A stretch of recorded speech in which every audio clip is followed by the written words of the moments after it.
volunteer I'm looking for.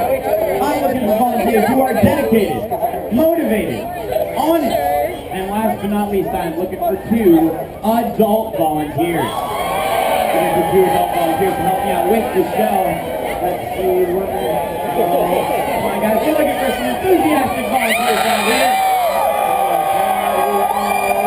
Right there, sir, you look highly recommended by, excuse me ma'am, highly recommended by your friends. Come on down here. Carefully step down here, right to the fence line. Carefully step over the fence, come on in here to the center. Right over there, come on up here. We got our 2 volunteers. Carefully step over, just like that. Now, my name is Donald. Thank you both so much for helping us out. What is your name? Shelby. And what is your name, sir?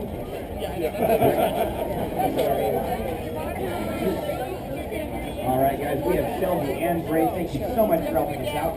As you can see, Jacob has your tools ready for you guys right there. So, Bray, we're going to get you set up right over there on the outside of the track on the starting gate. Shelby, you're going to have to keep right down in that pump wheelchair. I'll get you in just a moment. All right, Bray, come on over here to the outside of the track. Right over here. Your job is to be the starting gate operator. You're going to be standing right here on the outside of the track. The pigs are going to come out of the trailer. They're going to load themselves in the stalls right here. Your job is to take your right hand, put it right here on this handle. Left hand, hold this pin right there.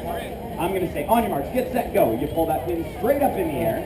Pull the gates all the way up to 90 degrees right there. You don't have to go any farther than that. The pigs are going to leave, close it right back up, and replace the pin. All right, let's do a trial run right now. On your mark, get set, and go. Can I pick him or what? Let's give him a big round of applause.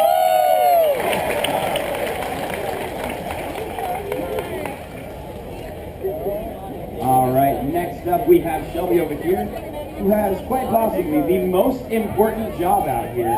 She is going to be the finish line official. And nothing makes an official more official than an official clipboard. There you go. So the pigs are going to come around the track here to the finish line. I'll straighten out for you, just like that. Right here in between these 2 checkered flags, this is the finish line. You have the best seat in the house to call the first place and second place for each one of our races out here.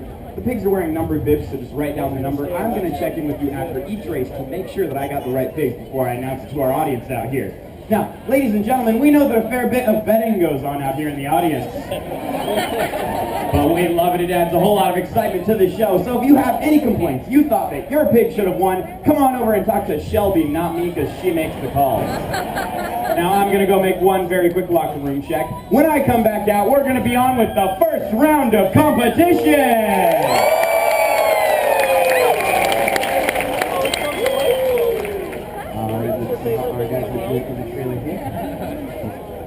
They're getting stretched out, limbered up, and ready to race. These guys do not want to pull a hamstring out here.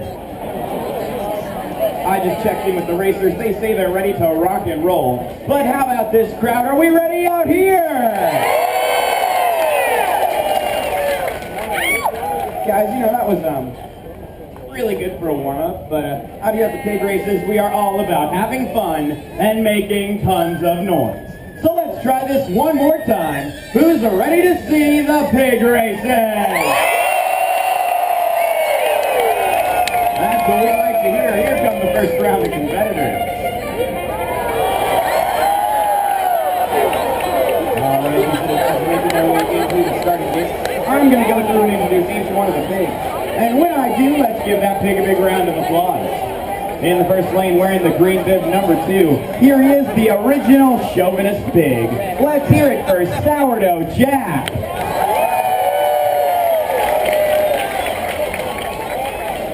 In the second lane, wearing the bright racing red number 4, named after the rushing Alaskan River, give it up for Yukon. In the third lane, wearing the orange bib number 1, named after a slippery Alaskan con man. And as we found out this year, this guy's a little con man too. Let's hear it for Sophie Smith.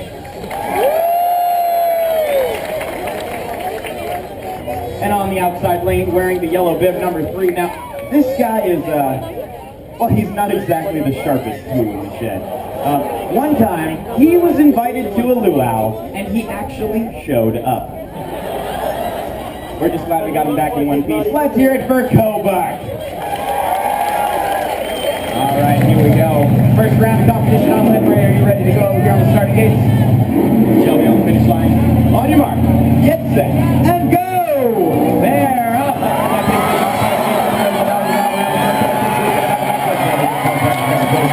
The finish line. Oh! Call out here, guys. Gotta check with the finish. Who gets the win out here?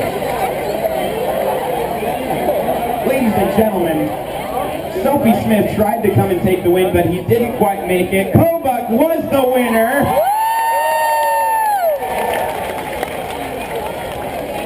Pushing Sophie Smith, number 1, back into second place. Let's give these guys another big cheer out here.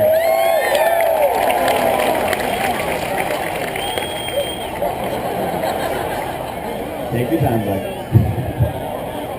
Now, that means that we're going to be seeing Sophie Smith, number 1, and Kobuk, number 3 again. Because we do elimination style racing. That means that the first 2 positions from the first 2 races are going to be joining us again for one grand championship race. And kids, that's the race you're all going to want to stick around for. Because for that race, I'm going to be looking for 4 rooting section leaders to help me out with this crowd. So keep your eyes peeled for a pig you might want to root for in that final race. Now, ladies and gentlemen, before the show, the pigs were whining and saying that they just don't feel that challenged by this track out here. They say it's boring. So I was thinking, for this next race, we should make this track a little more challenging. What do you guys think? Yeah! All right, we have just the thing. We're going to add the hurdle. Just like this.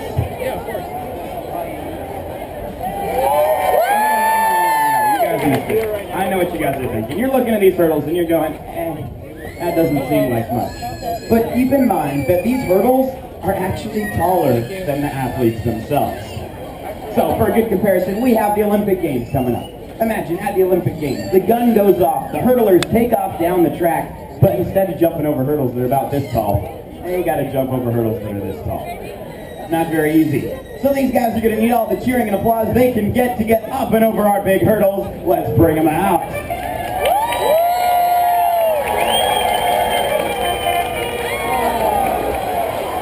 All right, these guys are making their way to the gates. Just like that first race, I'm going to go through and introduce each pig. And when I do, let's really hear it for these guys. In the first lane, wearing the blue bib number 6, this guy loves to eat. Or excuse me, this guy is a 5-time grand champion, world-renowned racing pig. Ladies and gentlemen, I give you Bob.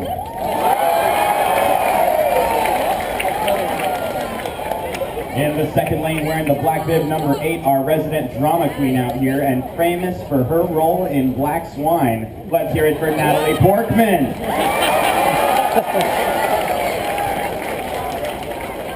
In the third lane, wearing the pink bib number 5, she is the crowd favorite everywhere we go. Give it up for Strawberry! And on the outside lane, wearing the purple bib number 7, this guy loves to eat almost as much as he loves to race. Give it up for Sloppy Joe! All right, here we go, guys. Second round of competition on the way. On your mark, get set, and go! There, Al Pop hopefully coming up out the gate, coming up over that first hurdle. Bob hopefully down the back stretch.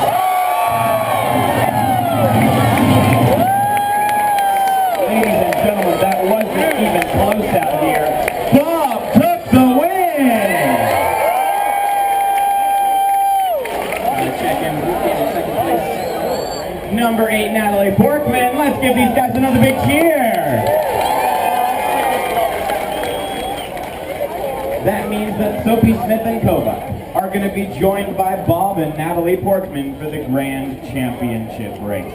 And the stage is set for that race, guys, so we're going to let all the champions go back into the locker room, where they're going to get a quick drink of water and a small rest.